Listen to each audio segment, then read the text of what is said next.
Assalamualaikum warahmatullahi wabarakatuh. Kami dari kelompok 5 akan menampilkan video presentasi dengan mata kuliah Pancasila dengan tema Pancasila sebagai Sistem Filsafat. Sebelumnya kami akan memperkenalkan diri terlebih dahulu.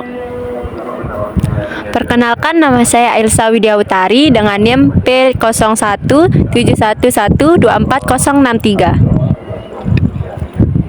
Dan saya Nurul Airani dengan NIM P071311241005. Saya Yeni Rahman dengan NIM P01171113241116. Saya Firlina Suasabrina dengan NIM P071311241085. Saya Gian Fadila Muhaiba dengan NIM P071311241087. Selamat menyaksikan. Pokok pembahasan yang akan kami bahas pada presentasi kali ini yaitu yang pertama adalah cara berpikir filsafat, yang kedua adalah pengertian Pancasila secara filsafat, dan yang ketiga adalah nilai-nilai Pancasila menjadi dasar dan arah keseimbangan antara manusia dan masyarakat, dan yang keempat adalah peranan Pancasila dalam menghadapi era globalisasi dan modernisasi. Pengertian secara etimologis, istilah filsafat berasal dari bahasa Yunani yaitu filsafotoko. Istilah ini merupakan bentuk kata asal filosofil orang Filipina yang artinya cinta, dan sophoisang yang artinya hikmah atau kebijakan. Menurut Derans, filsafat berarti ilmu yang paling umum dan mengandung usaha untuk mencari kebijakan dan cinta akan kebajikan.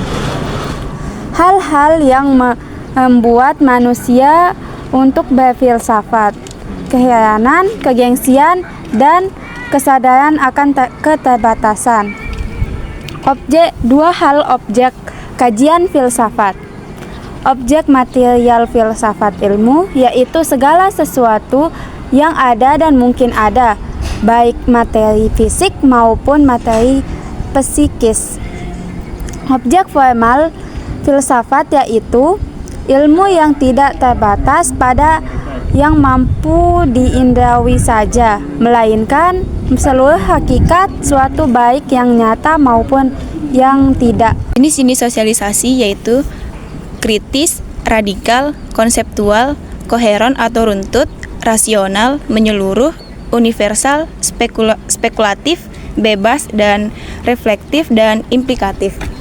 Sistem filsafat dan aliran filsafat yaitu sistem filsafat, pemikiran filsafat berasal dari berbagai tokoh yang menjadikan manusia sebagai subjek.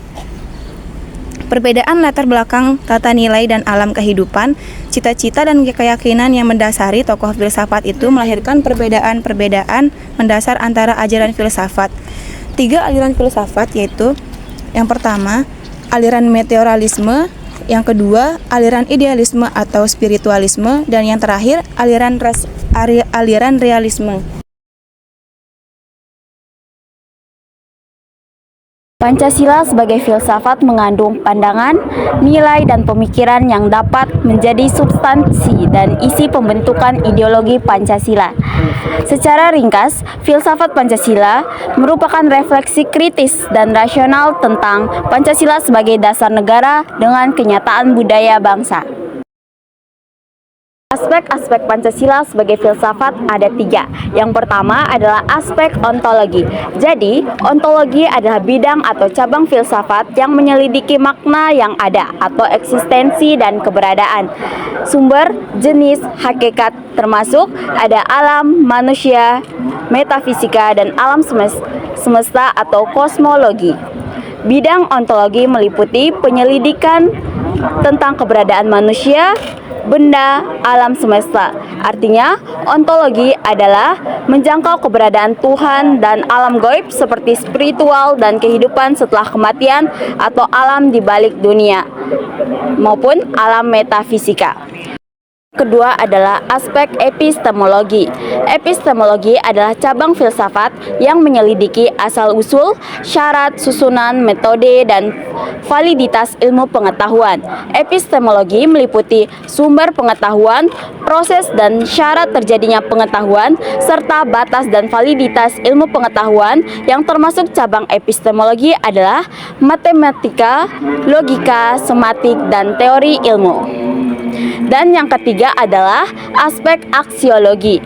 Dalam konteks aksiologi, Pancasila sebagai sistem filsafat mengandung nilai manfaatnya, yaitu untuk mempersatukan bangsa Indonesia yang beragam-ragam sukunya bangsa ini, dan mengandung nilai manfaat sebagai acuan moral bangsa Indonesia dalam kehidupan bermasyarakat, berbangsa, dan bernegara. Pancasila merupakan kristalisasi nilai-nilai yang diangkat dari kehidupan bangsa Indonesia yang diyakini sebagai sesuatu hal yang baik, benar, dan indah. Kesatuan sila-sila Pancasila sebagai suatu sistem filsafat. Sebagai sistem filsafat, Pancasila telah memenuhi persyaratan diantaranya sebagai berikut. Yang pertama, sebagai satu kesatuan yang utuh. Yang kedua, bersifat konsisten dan koheren. Yang ketiga, ada hubungan antara bagian yang satu dengan bagian lain. Yang keempat, ada kerjasama.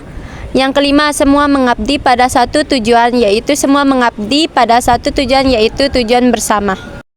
Nilai-nilai Pancasila menjadi dasar dan arah keseimbangan antara manusia dengan masyarakat. Pandangan mengenai hubungan antara manusia dengan masyarakat merupakan falsafah kehidupan masyarakat yang memberi corak dan warna bagi kehidupan masyarakat. Untuk membentuk hubungan manusia dalam masyarakat, ada dua pandangan yang berbeda, yakni pandangan pertama, memandang manusia sebagai pribadi atau individu. Untuk menciptakan keseimbangan antara hubungan hak dan kewajiban menurut nilai-nilai dari Pancasila, ada tiga hal yang harus kita perhatikan, yaitu pertama, hubungan vertikal.